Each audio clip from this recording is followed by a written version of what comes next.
Ketika awal bulan Maret tahun 2020 lalu, ada begitu banyak saran, masukan, bahkan ancaman kepada pemerintah agar segera melakukan lockdown.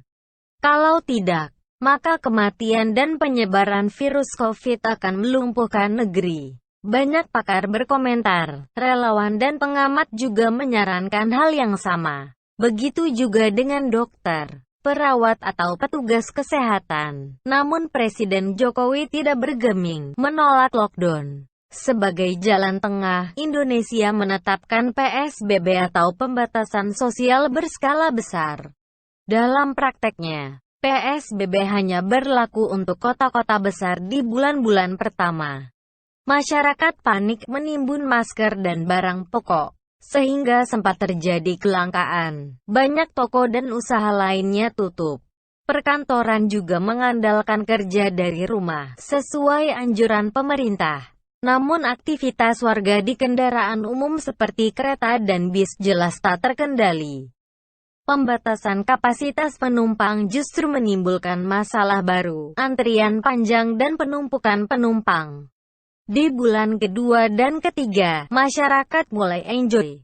Mulai santai keluar rumah dan memburu sepeda. Jalan-jalan keliling kota dengan alasan olahraga, menjaga kesehatan tubuh agar terhindar dari corona. Pada prakteknya, PSBB tidak berjalan sesuai teori. Pasar tetap buka, pejabat tetap dangdutan, demo jalan terus dan acara kumpul-kumpul yang melanggar protokol kesehatan terus berlangsung.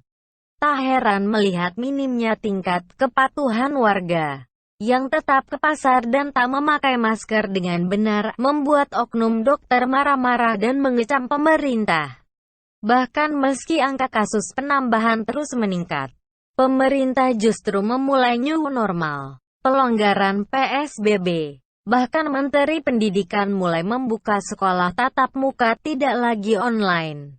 Para pengamat menilai pemerintahan Jokowi tidak tegas, tarik ulur, gas rem, tidak memprioritaskan kesehatan, dan ini dianggap kesalahan. Bahkan Mata Najwa sampai membuat wawancara dengan kursi kosong, mengklaim negara lain sudah mulai longgar, berangsur pulih, tapi negara kita masih tidak ada perubahan. Para pengamat, Najwa dan orang-orang yang katanya pakar dan pintar itu, sejatinya hanya berteori.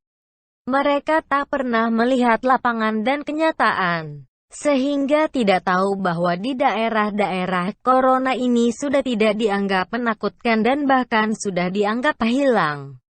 Jadi kalau Najwa berpikir negara lain sudah berangsur pulih, di negara kita corona dianggap tak pernah ada. Lihatlah di daerah-daerah dan bukan kota besar, aktivitas berjalan normal. Tanpa masker, tanpa protokol kesehatan, Lebaran berlangsung seperti biasa. Jadi kalau sekarang negara lain sedang melonggarkan aktivitas warganya, di negara kita sejak awal selalu longgar. Bahwa kemarin ada razia besar-besaran di beberapa kota, yaitu sementara saja. Tidak setiap hari, dan setelah itu bubar tak ada lagi pemeriksaan.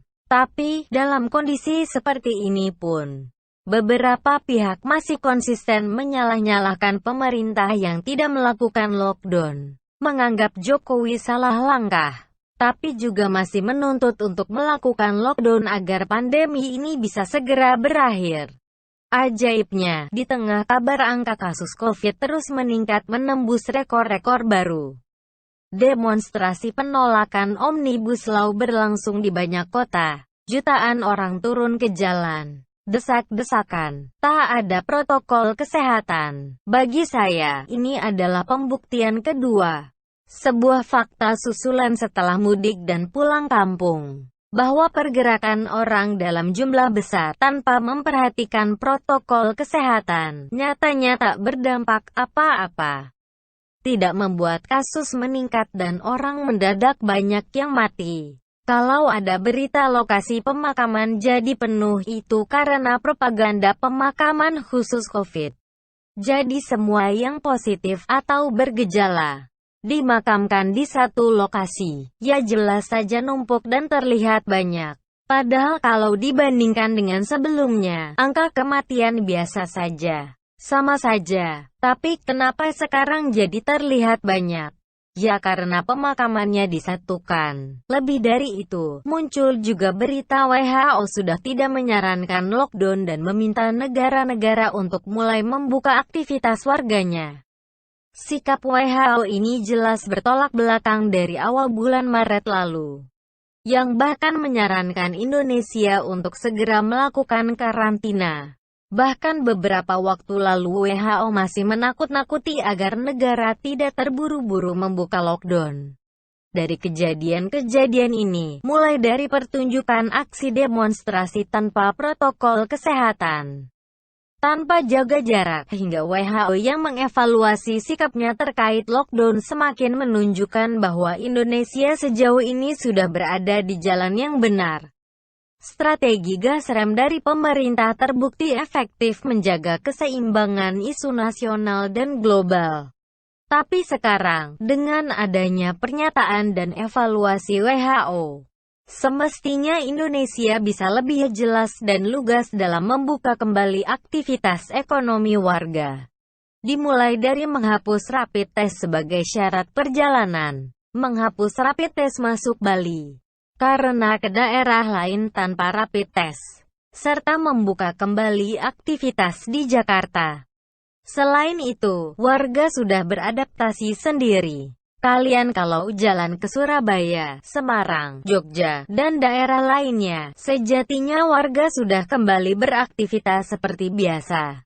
Restoran sudah buka, tukang cukur sudah bekerja, tak ada lagi yang takut karena corona. Bahwa sebagian mereka masih menggunakan masker, jelas bukan karena takut tertular virus, melainkan takut ditilang polisi.